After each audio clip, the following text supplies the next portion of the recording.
Welcome to the Road Back podcast. We're so glad you're here. I'm Melissa. And I'm Desiree. We're two trauma-informed coaches and real-life friends. If you're returning to yourself, your dreams, or your sense of belovedness, this podcast is for you. We'll pull from our own stories and hard-earned wisdom to support your journey. So take a breath and remember, you belong exactly as you are. Wow, Des, can you believe it? We are on season 2, episode 1 of the Road Back podcast. Go us. Let's do a quick recap of our last episode from season 1. We finished talking about your journey walking the Camino de Santiago a few years ago. And when we recorded that episode, you were preparing to lead a group of people on the Camino again. We are now back from that trip. And I would love to hear some of your takeaway, some of the exciting parts, because this was a dream in your heart. And it was really fun as somebody who was a fellow traveler, a fellow pilgrim with you on the Camino. It was fun getting to see you step into some exciting dreams in your heart and seeing them come to fruition. What would you like to share with our listener about some of the takeaways, but also maybe some insights that you had about dreams in the process of stepping into this one? Yeah. Thanks so much, friend. It feels very loving that you even saw that and you could see it in real time. It feels really special to share that with you. So thank you so much. The idea for the Camino de Vida mentorship program with a culminating trip at the end, it was birthed inside my heart in 2024. And it was really about believing that that was a worthwhile enough dream to put my time and effort and belief and money in order to back it. So I wanted to share that walking felt like a moment for me to look back and be like, wow, I'm grateful for Des in 2024 that said yes to her dream. Yeah. And I think that just being really present with both a fantastic 8 months that we shared. Can you just paint a little picture for the listener who maybe they don't know what that was? Of course. So this was a group of 5 women who chose to go on the journey of getting more connected to their identities, whether that's in the form of their dream life, whether that's in the moment of embracing their current season of healing their bodies, or really settling into safe attachment with God. This was a very unique and diverse group of people. Some of them having their own business, some of them wanting to have a business, being in different, settings or different levels of accomplishing their own goals. And we went after in a collective group of how to really support and help people name those dreams, help people name parts of themselves that maybe they couldn't see, that they were minimizing, that they didn't have the safety to really behold and go after and notice in themselves. And so really what I had done for myself in 2024, I was trying to do again inside of a group setting. So to be at the end of the 8 months and even seeing progress, even seeing their huge wins of what felt so easy now, what felt so much more natural to do for their own hearts, what they could hold differently, where they started, in February and then at the end of September, like how they could hold parts of their story, parts of their life. Other times they had gone for things and that failed. What does that mean? Like, how do we do this thing of pursuing our dreams when it will naturally push on some of those old pains and old failures? I think that dreams and to say yes to my heart is the biggest invitation to go deeper into my own story, into my own life. And so going to Portugal and Spain with you and with this group was like the pinnacle of me just seeing in real time in the embodiment of flesh and bones walking, traversing the country. It meant a lot to me. It was a huge dream fulfilled. It was huge and it was beautiful. And for people who maybe don't know what the Camino is, it's a pilgrimage. And what we actually did is we walked over 100 kilometers over a few days. And at the end, you arrive in Santiago de Compostela and you come to this beautiful cathedral. And Des had already walked it before, but this was my first journey and my first pilgrimage. It was my first time to Spain and Portugal.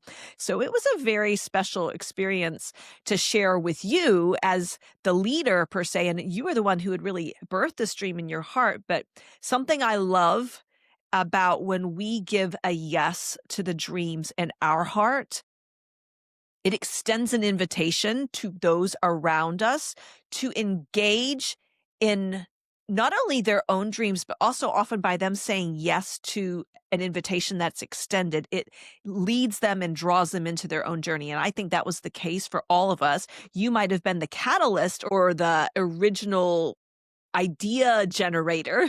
Yes. But by us joining in with you on the path, we were all invited to our own individual and collective journey getting Yes. to walk together. So it was beautiful. I mean, I fell in love with Portugal and Spain, Portugal especially, because it was just stunning. I love what you shared about the power of a yes, because I think that probably one of my bigger takeaways was the ability to be as present as possible. This is not about 100% perfection, but for me in real time to bear witness to the impact of my yes, and then to view how other people's yes was impacting their system.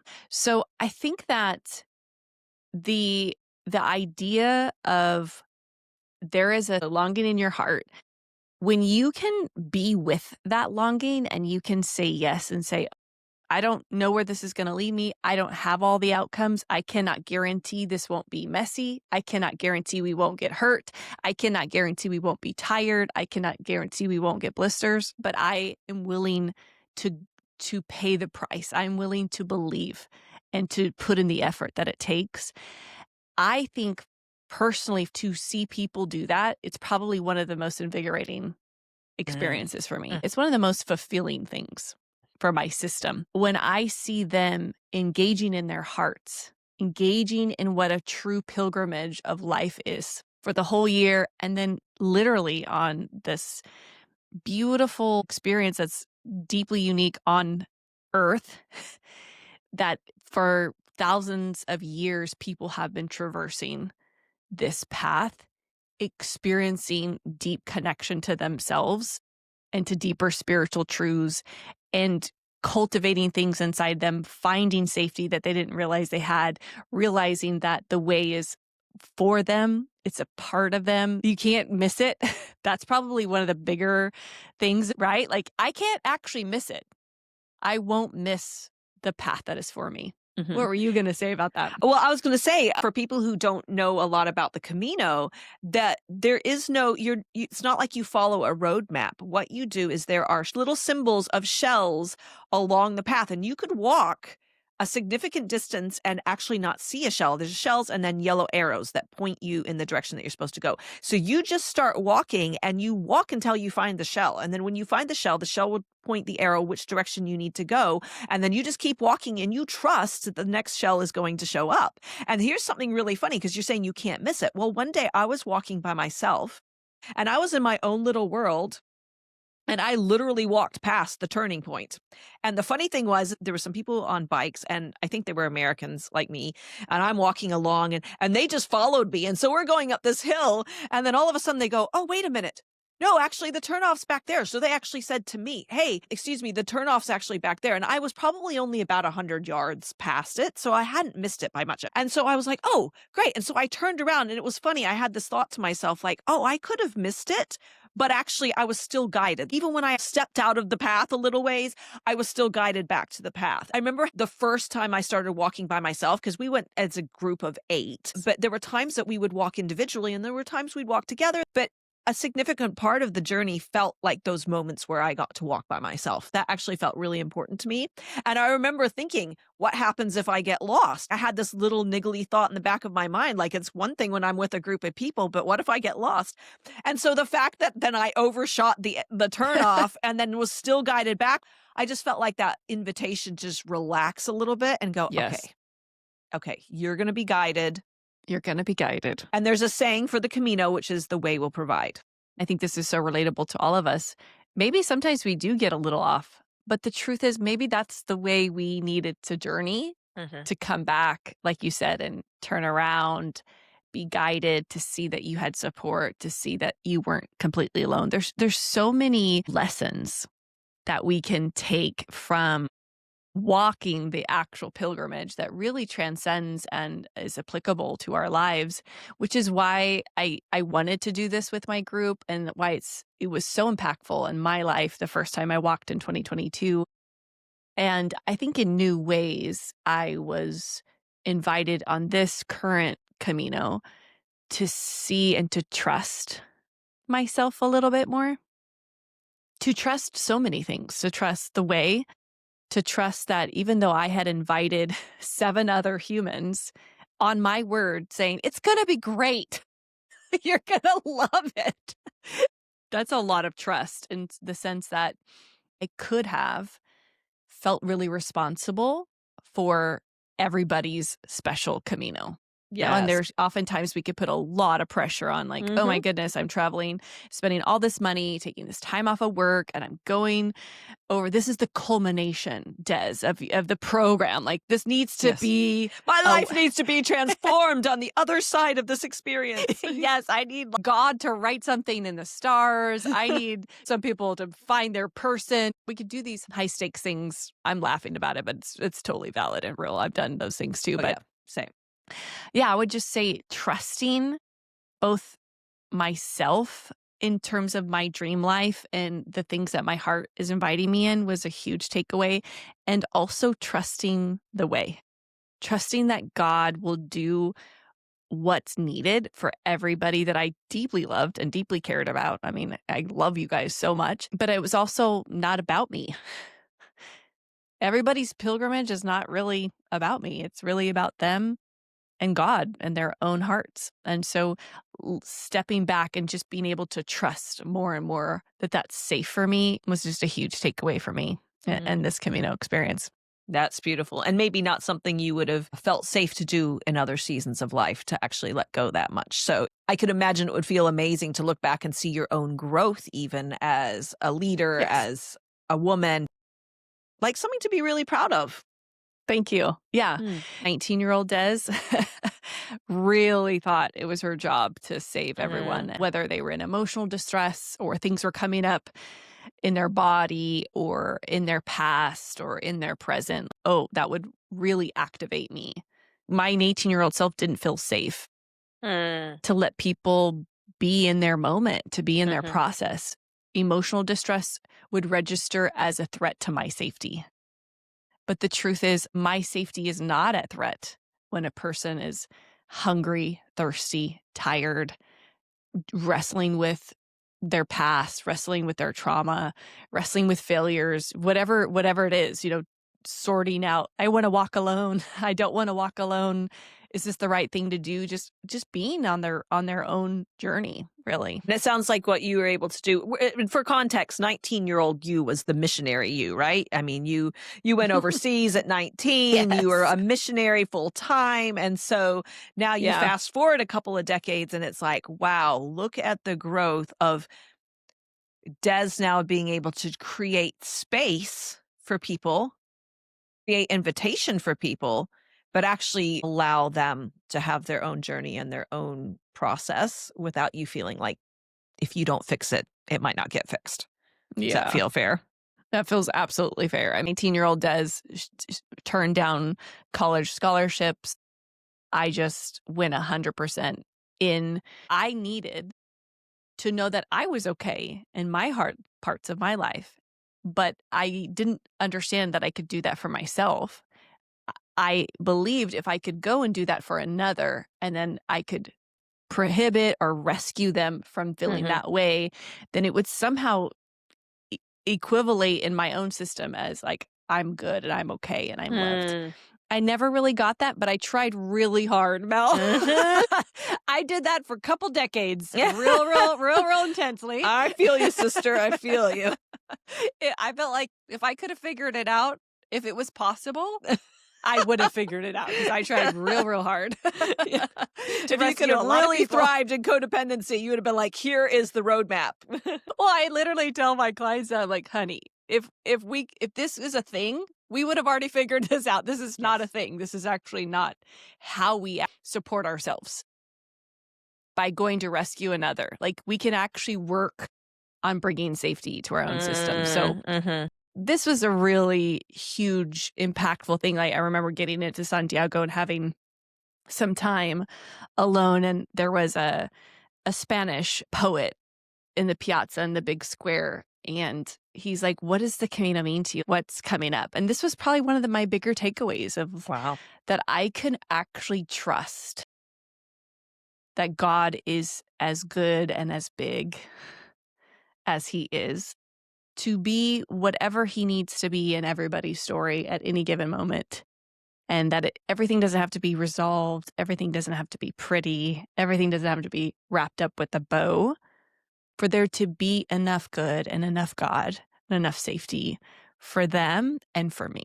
And so somehow between our Spanish and English, we worked this out. We wrote this beautiful poem for me. But yeah, it was very impactful to name that at the end of the Wow. journey. It lets God be even bigger and lets you stay in that space of being a daughter of God and actually being able to just be Des. And yes, bring your gifts and your dreams to the world, but without all the added pressure of making it all come about. I'm reminded of there's a verse in the Bible that talks about God's the one who brings the increase. You were faithful to sow what was in your heart, but the fruitfulness of it all wasn't on you. Nope. And that's what's beautiful and something that I think as we heal, especially as we heal from those codependent elements of our tendency of the way we've often been taught, as we heal from that, some of those weights that we've carried that have made us feel so responsible for everybody else, we get to let some of Yes. those burdens go and go, oh, Jesus, you're actually really good at doing your job. Mm-hmm. And if I can step back and let you do that and trust that you've created us to be so powerful, it just makes me want to exhale. We don't actually have to be little saviors for the world and for the people around us, which is very, very powerful, I think, as we walk into that more and more. And I love hearing your experience of that in this process. I can imagine it might have been another level of healing and restoration even to your heart and that younger version of you who did feel so responsible for everybody and from a good heart too.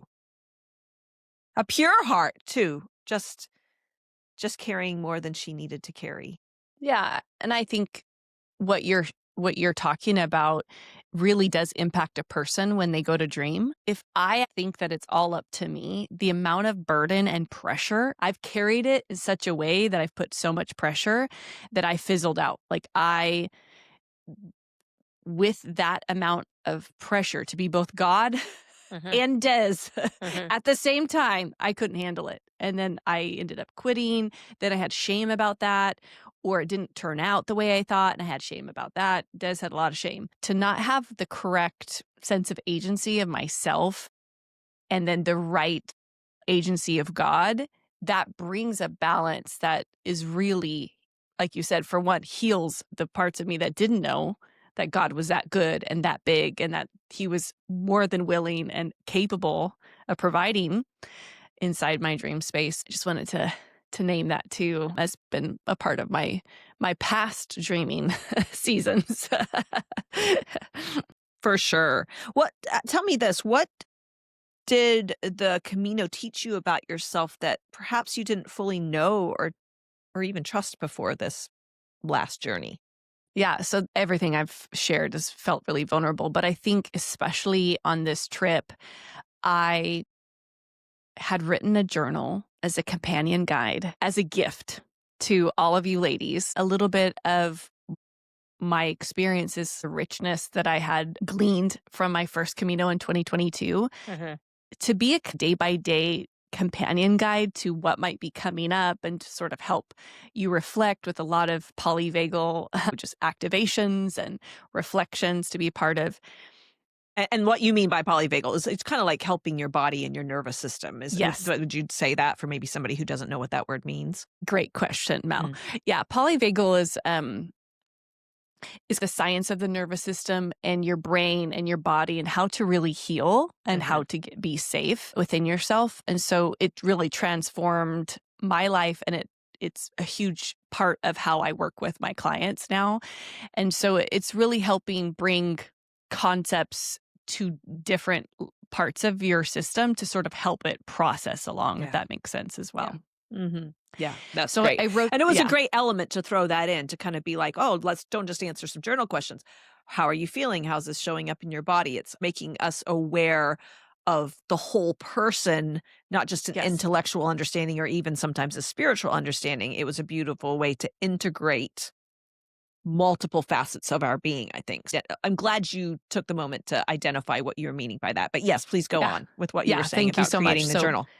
It had been something that I had thought about. It's one of those dreams that people sort of have in the back of their mind since I had walked the Camino in 2022. And I felt like a right time because I was going to be taking a group over, and I would work on it at nights and early in the morning. Like I was putting in the work, and I could tell that there was a part of me, and I'll name it like this, like younger parts of me. So not this authentic 40-year-old version.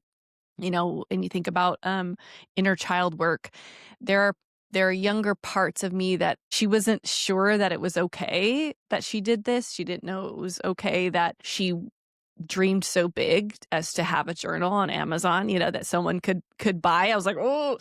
And so I handed it out and gave every participant this gift. It was from my heart. I love them so much. I was so grateful. And one of the mentees, she just called me out on it. She's like, Des, you handed me this journal like it was a water bottle. She's like, what the heck? You wrote this? Like, she was shocked. And I didn't even tell you guys, hey guys, I wrote this journal. This was, it's a year in the making. Nothing. I didn't tell him they could buy it on Amazon. I just minimized it. It was just like, here, take a drink of water. I think on this Camino, I really got in touch with this younger aspect of me. This part was like, is it okay that I did this? Like, am I allowed to show up in a space like where I'm willing to say I can write a journal? This is another level. I've had the dream of writing books for a long time. So this was me hitting a new level of what I thought I was able to do. And the story I want to tell is that I had one extra copy and I kept it in my backpack, and I invited God to tell me if there was someone I was supposed to give it to. Now, even that was a stretch because I'm like, who would want this thing? If you're minimizing it so much and you're downplaying yourself, honestly, even one copy is a really big deal. And it was. Yeah. And so I had this, you meet people on the walk. You're just walking and then you're next to someone and you start talking to them. Yeah. And so it's like that. Yeah. There's a lot young of man. invitation to strike up conversations with strangers for sure. If you want to, you can do it. So I could hear a lot. We were asking stories of why we were doing the Camino. And I just really felt like it was a really good fit for him. For this gentleman. For me to give the one extra copy of my journal. And I was like, hey, there's like no pressure. You don't even have to read it. I don't. Oh man. Hey, this is real life. This is I'm real just life. telling on myself. Exactly. When we bring something to the world, it feels very vulnerable. The creative process can feel vulnerable. So I feel like what you're sharing is very relatable. That temptation to downplay, like, oh yeah, like, yeah, here, girls, like, here's a journal I wrote. Okay, stranger on the road. You might not like this. I mean, it's okay. You can use it as toilet paper if you need something. Thanks. Completely downplaying this dream in your heart that's been there like brewing for a long time. Exactly. But it's very real. I hope so many people see themselves in my story because this is Des from just a couple weeks ago.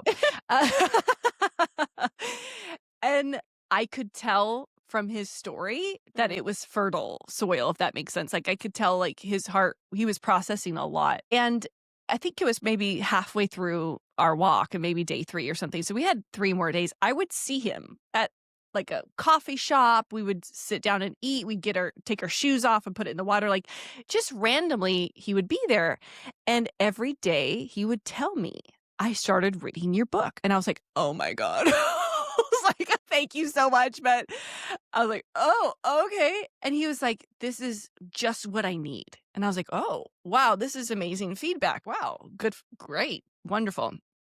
Every day. And I don't know how this happened, but we get into Santiago and we go to Pilgrim's Mass. There are literally thousands of people there, right? There's probably 1,000 people there. Yes. Yeah. We're just, standing up in this huge cathedral, which is spread out, very big. Yeah, very big. And Pilgrim's Mass is the celebratory mass to really honor the pilgrims. They talk about where we've come from, and then we take mass together. It's quite beautiful.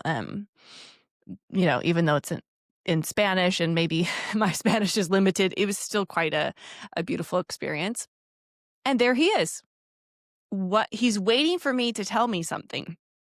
And he comes up to me and he's like, I just want to tell you, thank you so much for giving me this book.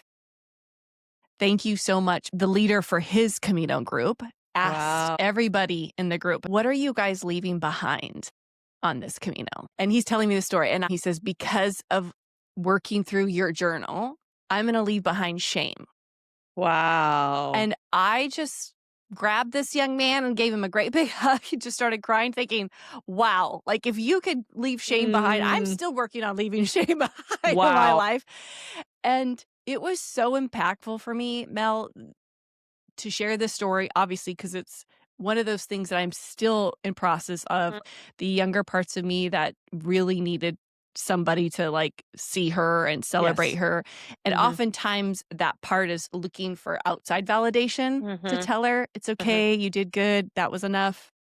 You're allowed to feel proud of yourself. You're allowed to like what you did. You're allowed to share what you did. And so I think from this experience personally, I started to understand this deeper sense of trust. It's the theme that kind of transcends all these different stories I'm sharing. It's like, I'm allowed to trust that something from my heart, that I'm allowed to offer it.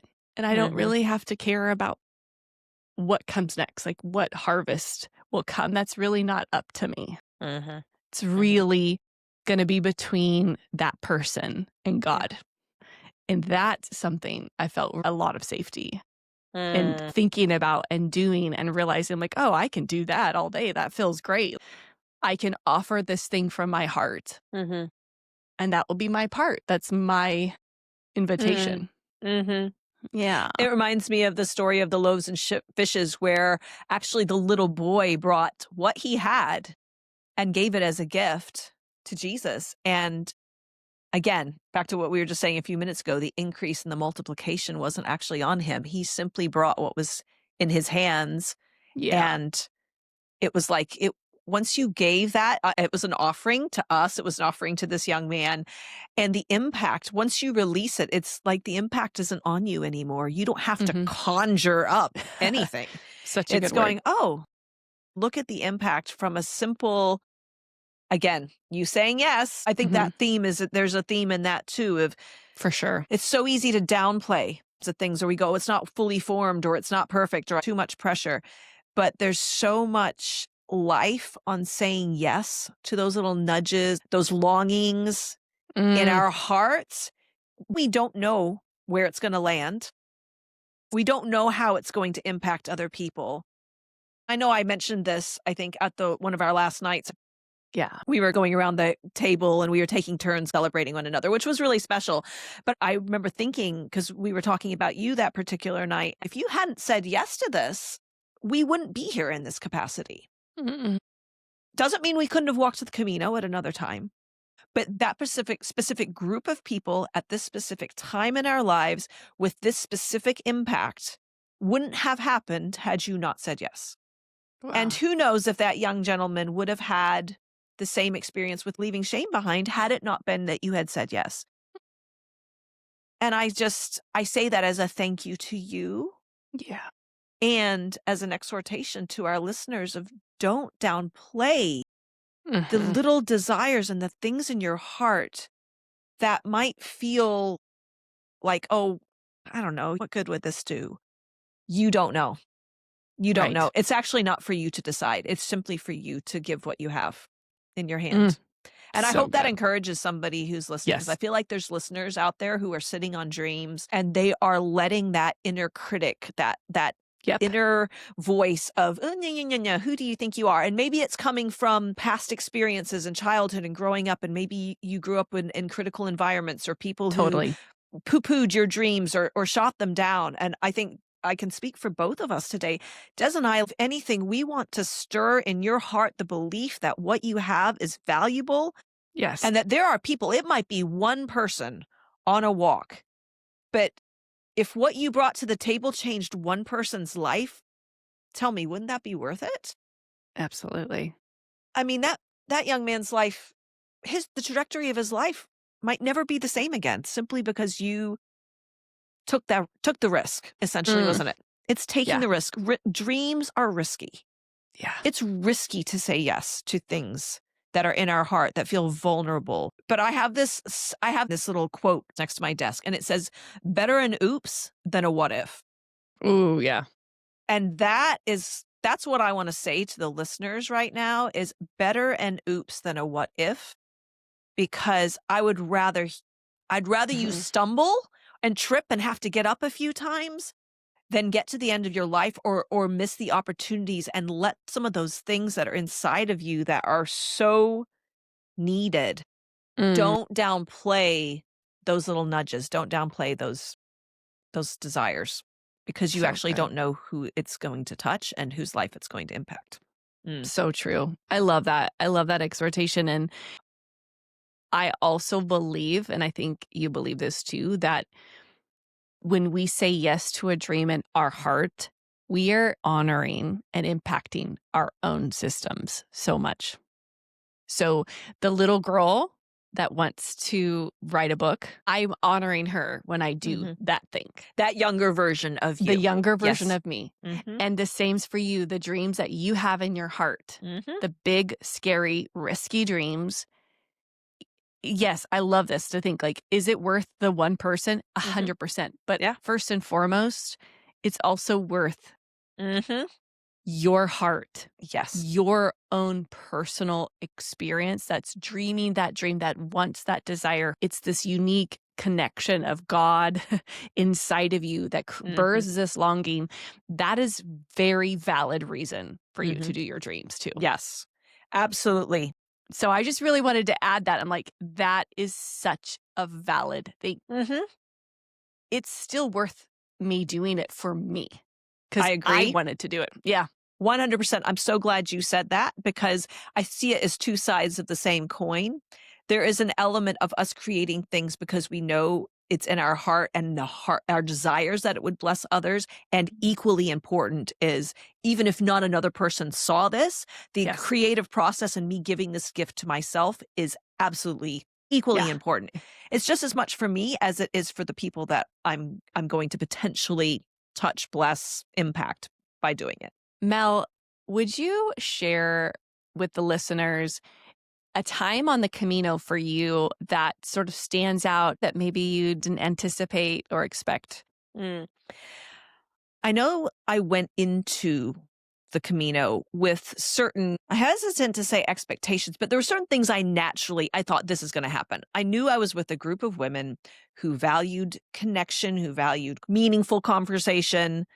So on one hand, I feel like I went in very open-handed. I didn't know exactly what to expect, but I did think that there would be points of deep conversation as we walked, whether we were walking together in a group, alone, 2 by 2.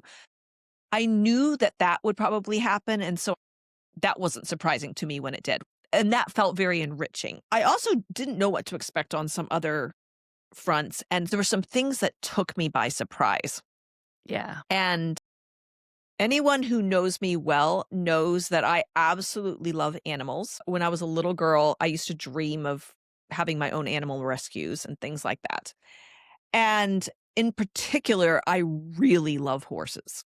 Horses and cats, actually. I love all animals. I used to wanna be Doctor Dolittle when I was a kid. I wanted to be able to communicate with animals because I thought that was the coolest thing. I remember seeing the movie and be like, "Oh my goodness, that's the superpower I want. I don't care about invisibility or flying. Give me the ability to talk to animals." So the first day we're walking, one of the girls and I decided to go off the track a little bit to go to the restroom. We found a restroom, and on the way back out, it was like a little open stand where they were selling chips and drinks and stuff like that. So we thought, okay, we've used the bathroom. I'm going to grab something. So I grabbed a bag of potato chips. And on the way out, I glance over to my left, and lo and behold, there are these two horses standing at a fence. And I went, oh my goodness, there's horses. I did not know there would be horses on the Camino, but I felt this leap of joy inside of me. And I Mm. thought, I'm going to go over and say hi to these horses. And these horses were friendly. It was so fun. I gave half the bag of potato chips to the horses. Glee is the word I would probably use. I was so excited because I didn't expect it. And I'm not kidding. That was one of multiple horse encounters that I had on the Camino. Almost every day I encountered horses. And I don't know how to exactly describe the impact it had, but I think because it was unexpected. I expected the conversations, I expected the meaningful moments with friends. I expected just to, to have some times of solitude. I did not expect the horses to be there. And the number that were right there that I could pat, that I could feed, it just felt like this, I would say, kiss from heaven. Mm. And I remember one of my pastors, a quote that he would say is that if it matters to you, it matters to God. And that was what floored me, and I felt emotional. I could feel emotion about it even now, of just Yeah. thinking that that wasn't something that necessarily would have meant a lot to a lot of people. But for me, the fact that there were these moments of these encounters with these horses felt like it touched out this part of me that has wanted horses my whole life. And Mm. just the moments of these little kisses from heaven where it's like God going, "Hey, Melissa, guess what? You're going to come around this bend up here and there's going to be this horse. And the apple that you have in your pocket, you're going to be able to feed this horse. And this horse is going to be so delighted." And the last day we walked, I found this horse and I had this apple from breakfast and I gave it to the horse and it was almost snorting with delight. It was so happy to eat this apple, and I just had this Right. moment with this horse, and it was just one of multiple times. And then I had the same thing with cats. I had somebody give me an entire bag of cat treats randomly one day. I was talking about cats, and he's like, "Oh, here's a bag of cat treats. I bring cat treats with me on the Camino." After that, I found so many cats. I had barely seen Yes, any we cats did. on the entire trip. After that, I was like, cats here, cats there, cats everywhere. I managed to give away my whole bag. And these cute little cats that came up and were wanted to be patted and wanted to be loved on. And I know you're a cat person Mm. too, Des, but Yeah. it was just like these little moments that I didn't expect that made me feel so seen, that God is in Yeah. the details of my life. It wasn't just the big things. We talk about the way will provide. Well, the way provided for me, I mean, I had food, I was healthy, I had no issue walking, all the basic provisions were there. So I really didn't quote need anything else on the trip because everything was there. But it was these moments of sheer delight Yeah. that so took me by surprise and made me feel so loved and like, oh my Mm. goodness, Jesus actually knows how important these things are to me. And I didn't even think to ask for it. It wasn't like I went in going, "Dear God, please give me some encounters with animals." He was like tapping me on my shoulder while I'm walking down, going, "Surprise, surprise." Oh, and Yes. guess what? It's not just one horse. I was ecstatic to see two horses that first day. It was over and above to see them the days after that. And so it was God being in the details of my life and bringing things across my path that nobody else would have known how meaningful it was to me. And then providing, like the cat treat scenario, providing for me so that when I did encounter cats later, I didn't just have to pat them. I got to give them something too. And Mhm. it was like a gift that kept on giving. I think it was the unexpected nature of his goodness to me. I Yeah. believe God is good. That's not up for negotiation for me. I 100% believe that God is good and God is good all the time. But his kindness and Mm. his thoughtfulness, it was like a parent who knows their kid loves Yes. that specific flavor of ice cream and goes out and gets it for them when the kid's not expecting it. That's what it felt like, was this genuine parenting moment for me of God showing up as a father and a mother in a way Yeah. that just completely took me by surprise and makes me emotional thinking about it because I feel so undone by how kind he was. Yeah. And It's so so beautiful. what might have seemed like nothing to the majority of the people walking on those paths felt like an intimate knowledge of who I am in my heart that I couldn't have asked for because I wouldn't have thought to ask for it. And so his thoughtfulness, his kindness, his attention to detail, if it Mhm. matters to me, it matters to him. Yeah. Felt like that was stamped on my heart in an even deeper way. And I feel like I've come back with an openness of just going, God, how do I be aware of where you're actually trying to do this for me on a day to day? I don't have to travel across the Same. world Same. Yes. to find these moments with you. Maybe I was in a slightly different place, different mindset, and so I was open to it, but how do I bring that home Mm, so that I see those kisses from heaven on a day-to-day basis? so powerful. It Mm. was so beautiful. I mean, you spoke to this little girl part of you that felt glee and Mhm. delight and joy. And I could hear how both of us were speaking to younger parts of ourselves that were present and impacted and loved on and cared for and reparented in this Mhm. Camino journey, Mhm. which can be unexpected. You said the word unexpected several times. It's sort of that way in life, I think, when you head out Mm. to do something and then love encounters you in ways that you didn't know, whether it's your dream or whether it's a powerful yes to another person's dream, Yeah. right? It creates this opportunity for God to be present for the little kids inside of us to really Mm. let love in, to be reconnected to and healed and cared for. And so I love that part. And there was so much joy as an outsider seeing the amount of delight and beauty, the richness of it. It's very beautiful. And I just think that that's the beauty of being in a community, is that your joy is our joy, Mhm. and the Mhm. beauty inside of your heart coming alive and love meeting it becomes a gift for our hearts too. It's so beautiful. Mm. Yeah. Oh, Yeah, it was so beautiful. beautiful, That friend. feels like a little bit of a collective experience because Yes. I felt the joy that you guys felt for me having the Yeah. joy, and there were moments for all of us to experience Yeah. that. It's like the experience of being seen and known by somebody else. For sure. We sometimes talk about it in the context of grief or loss or pain and empathy for being with people in the hard moments, which is so vitally important.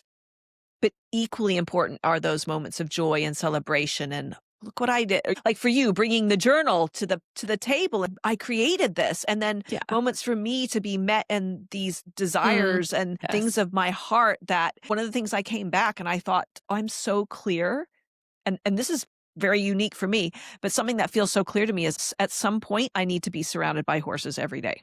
I'm already surrounded by a cat. Like I've already got my cat. I adore my cat.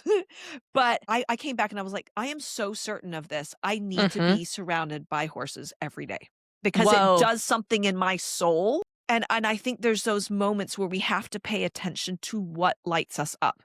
It does not matter if this is another message for the listener. This does not matter if it doesn't make sense to anybody else. I'm pretty sure Wow. nobody else out of our group cared about the horses the way I did. But that didn't matter. And that's the thing with you recognizing what nourishes you, what lights you up. Mhm. Tune into those things because those are Yes. part of your unique DNA. And you will not get those answers by looking externally, asking other people. If Des had asked other people for permission to write her journal, sure, she would have found some people that said yes. But ultimately, she had to give permission to herself because her dreams were valid and what she had to bring to the table was valid.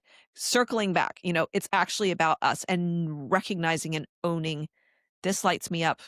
It might not Mhm. make sense to anybody else, but I have to acknowledge that this is what is important to me. And then Yes. that is the first step in Exactly. giving expression to what Mhm. is in your heart to bring. When I think about birthing this idea for the Camino de Vida mentorship, I had no idea if Yeah. anyone would come. Yeah. I had just no idea. And it goes back to this point of I said yes for me. Mhm. I said yes for my heart. I said yes because this mattered and what brought me joy. And when you were sharing about the horses, I almost interrupted and you said, "When are you getting your your Yes. rant?" I almost interrupted and I was like, "Don't interrupt."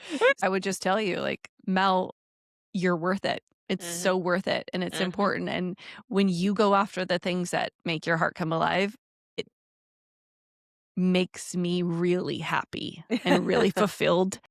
And it brings me delight, brings the whole world Mhm. so much beauty Yeah. and goodness that we get to witness Yes. inside of you going for it. So just a matter Yeah. of time, but Yes. I can come out to where you live and we can check out some ranches or something. I'm available for that. Yes, yes. Well, hey, let's watch this space because you just never know. It's Yes, out that's there right. now. I wanna be surrounded by horses. The realization that I need to be around horses every day was like a deepening insight of something I knew on a level, but it was like the experience because I actually hadn't had a chance to be around horses on a daily basis like I was on the Camino. So let's just say you just don't know what is going to come your way when you say yes to the adventure that Yes. is life with your heart and also adventures with God. It's life with God Oh, too. yeah. Which is the It's Camino. both and. Yeah. Yeah. Which is like the Camino of life. It is Mhm. an adventurous, you don't know what you're going to get. It's time with God. It's time with your heart. When you said that, I was like, oh, that's exactly what I think the Camino is all about. So I'm And so glad you, trusting the way to provide. yes. Yeah, I'm so grateful to share something that I love so much with you and with the other ladies. So that was a huge, huge gift. So To you too, lovely. So good to do this. yeah, thank you to the listener who hung in with us for our couple weeks pause. We are back at it and look forward to spending more time together in this season 2. Yeah. See you next week. Bye.